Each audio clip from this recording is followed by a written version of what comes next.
Good morning, I'm Adam Sexton. He was a two-term governor of New Hampshire with unique oratorical gifts and a no-nonsense approach to getting things done, who made an outsized impact on state and Republican politics and touched many lives. Steve Merrill passed away on September 5th, and on Friday, his friends and contemporaries paid tribute to the leader who popularized the term the New Hampshire Advantage.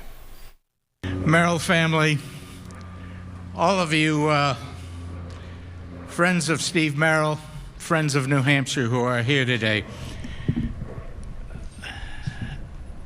I feel obliged to tell you that I don't intend to be downbeat. I intend to be upbeat today. I really think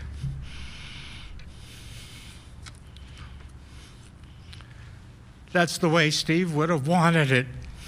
Stephen was able to walk in a room of 200 or 200 and with every sense in his body be able to figure out exactly what needed to happen.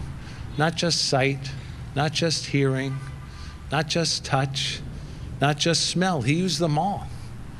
And in a matter of seconds, he could figure out whether he had to pay condolences, give praise, give people excitement and innovation and motivation, and he could do it on a dime.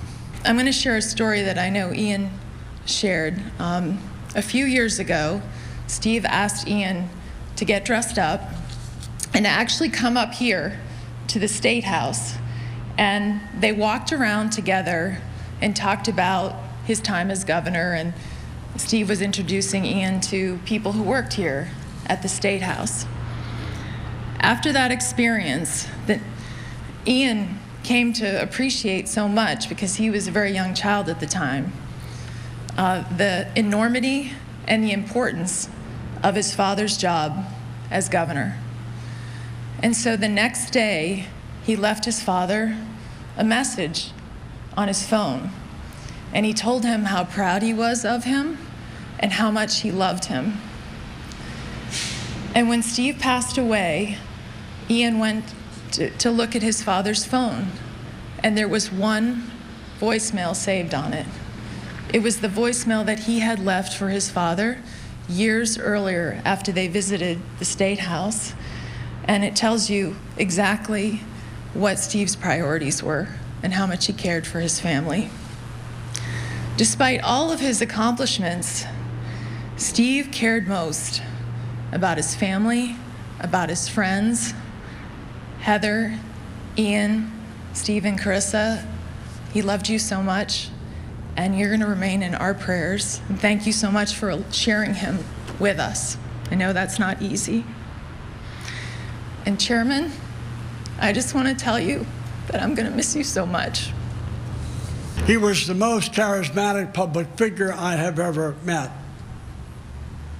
And he was pretty humble about it, too. Steve Merrill was bipartisan. He had to be. I'm a Democrat. Didn't make a difference to us. I got a call the other night when I was with Patty, my wife, on my cell phone in my car. It was from President Clinton, who said, "I understand you lost your closest friend this week. How are you doing?" And then he talked to me about Steve Merrill with genuine affection. He knew him. He admired him, too.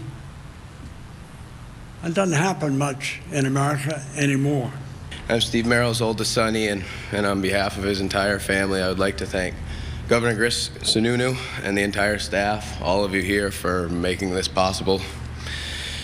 Your love and support has picked us up during a very difficult time. None of us expected this. None of us wanted it. I just have to thank you to all of you that are here. Thank you to all of the true American heroes in this world. And we will never forget you. And thank you, Dad. Thank you. Merrill was also remembered as a masterful courtroom lawyer who rarely lost on a point of argument or a case. Governor Steve Merrill was 74 years old.